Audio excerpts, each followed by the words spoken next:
Oh, Colin. Hello, Sammy. How's it going? It's going pretty good. How are you doing, Matt? Doing great. I hear it's warming up a little bit these next couple of days. Yeah. It is. I don't even have my big coat on right now.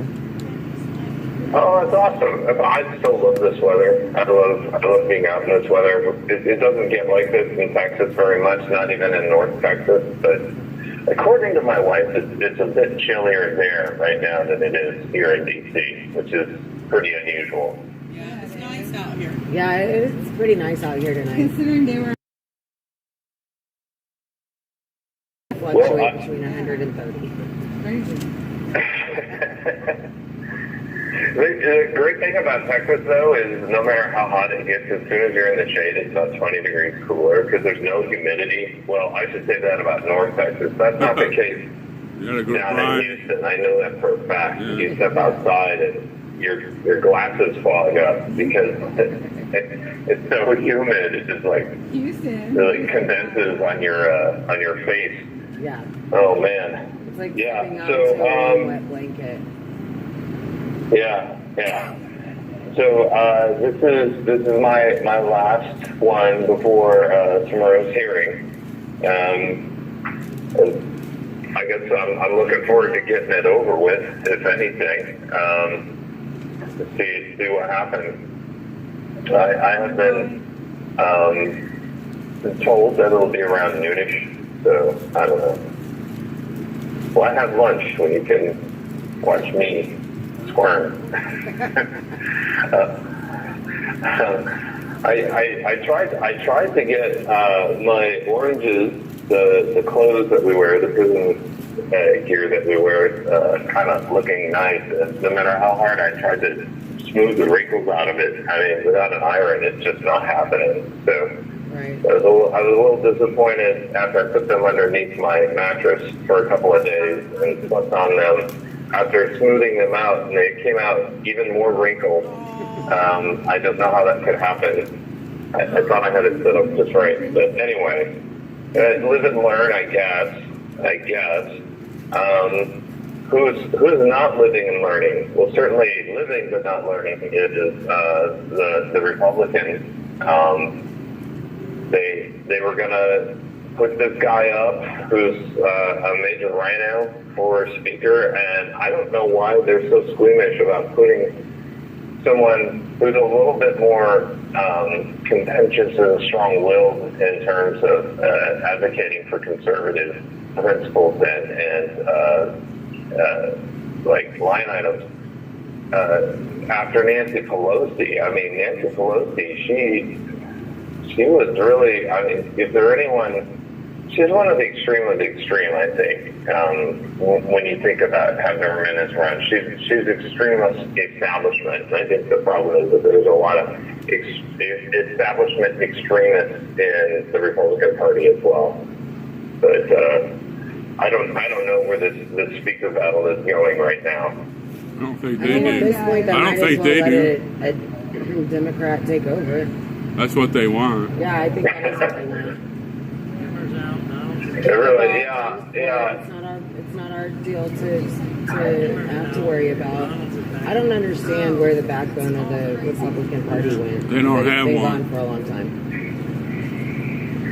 Yeah, I think the problem have to be a little bit more creative in how they get cash and creative.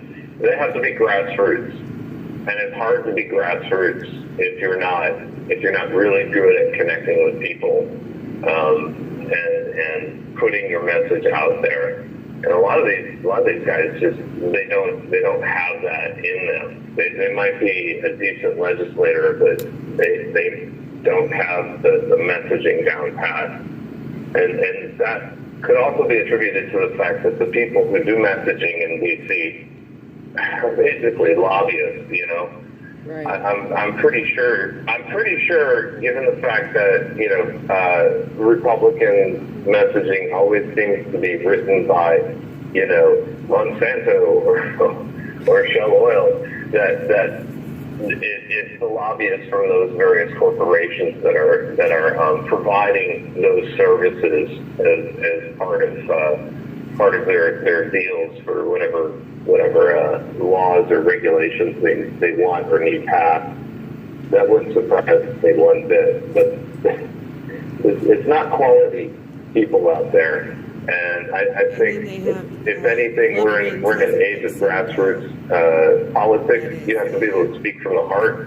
You have to be able to speak your mind, be clear, be focused, be honest, admit when you make a mistake. Unlike Corinne Jean-Pierre, who claims to have misheard the question after she turned a question about anti-Semitism into a question about, Muslims facing, intimidation here in the United States. So she sort of flubbed that, and then when people got upset that she didn't answer the question, she turned around and said, well, she didn't hear, she misheard the question, which is an insane explanation for why she took that opportunity to talk about, anti-Arabic sentiment when she was asked about, specifically about anti-Semitism. Right. Well, I think, she was trying to direct the conversation somewhere else and it didn't work. Right. That's exactly what happened. Is she's trying, just like when Biden came on TV and he talked about Israel by asking for money for Ukraine, it's a very clumsy illusion. He's just sort of tripping from one topic to the next. And by the way, did that address come way too late? I mean, that was over a week after the original attack.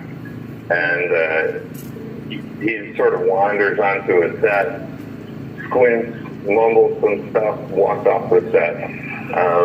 That's not leadership. A lot of people are noticing that too. I guess he's underwater on approval in blue states now. So, wow. Yeah. He's just flailing. What are they going to do with this guy? I don't see him launching. Forget about a successful campaign. I don't see him running a plausible campaign. I mean, 2020 was already stretching that limit. Extremely, by extreme amount. If he's going to try to do the same in 2024, I mean, we might as well be talking about, the moon being made of cheese or something. It's the kind of thing you're not going to be able to believe it. It strains credulity that Biden wants to. Or that Biden is going to run, and that he has a chance of being successful, just because he's so widely despised, as despots are wont to be. Yeah, I mean, honestly, Americans are seeing the weaponization of the FBI. They're seeing the weaponization of the IRS. They're seeing that everything costs 3 to 4 to 5 times more than it did cost even 2 years ago, 3 years ago. And nothing's really being built back better. So what about the border? What about the border? I guess this past weekend they dumped some numbers out, and apparently we had record-breaking numbers last month. Imagine that. Of people crossing across the border. We've been having breaking numbers every single month since he took office. Every day. Right. Every day. Right. It's ridiculous. Right. And it's not just, people coming over here looking for a brighter future. I mean, if you want to be naive and gullible enough to believe that, that's your business and not your lot in life. But that's absolutely not what's happening. So you're pushing for them to be able to vote. Yeah, they want to create an entire class of voters for, Now they're waiting for the Purposes. revolt to take over the country. Yeah. I think the number that's record is the number of people who've been in and allowed to remain in. That's the real record. I think that was reported last weekend, and they waited until Saturday to release those numbers. But it's just an amazingly high number of people who are here now, for all intents and purposes, likely to stay, unless we can track them or something. I mean, they come in via an app. They can use an app to arrange for their illegal transitioning over the border. And it's a government app, and it's the government that facilitates it. And so we see a situation where here in the pod, we've got young boys and bow-legged old men shuffling around in their prison oranges for the crime of going to a protest. Meanwhile, the people in charge choose not to. They're choosing not to enforce the laws that they are owed to serve, and basically their entire regime is one big crime, one big series of crimes. They're committing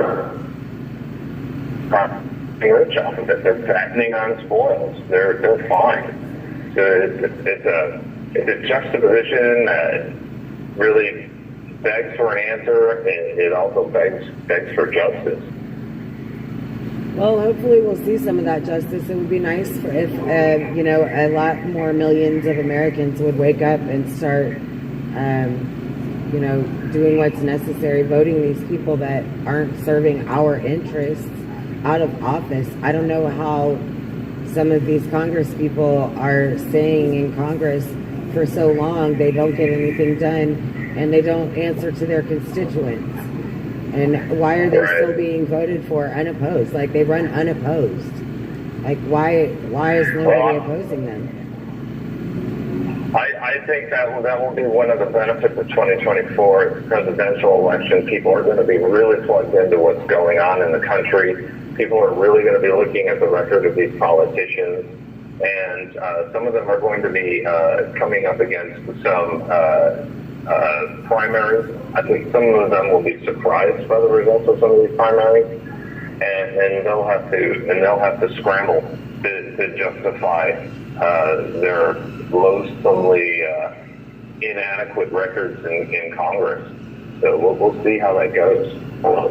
But I think as people start paying attention, especially in 2024, they're going to realize something is really wrong, and we can't afford to just listen to what they say. We have to watch what they do, and we also can't afford to just pull the lever for someone because they have a certain letter after their name. They have to be the type of person who's committed to doing things that will help the country, that will mend the country, and repair a lot of the damage that's been done by this dictatorial regime.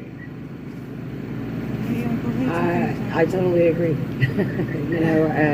We need that to happen. We do need that to happen. I don't know what do we have a country after that if that doesn't happen? If enough people don't get out and vote, if enough people don't primary. You have 1 minute remaining. These rhinos out of office. Yeah. Do we have a country after that? Because we've seen time after time after time again throughout these trials and sentencings that you guys are being sentenced and persecuted and prosecuted for your thoughts and your words and not your actions on that particular day. For that day, for what it is, and what they want, the narrative and what they want it to be. And so that's the denial of your First Amendment rights, first and foremost. So if you don't have a First Amendment, the rest of the amendments don't really matter.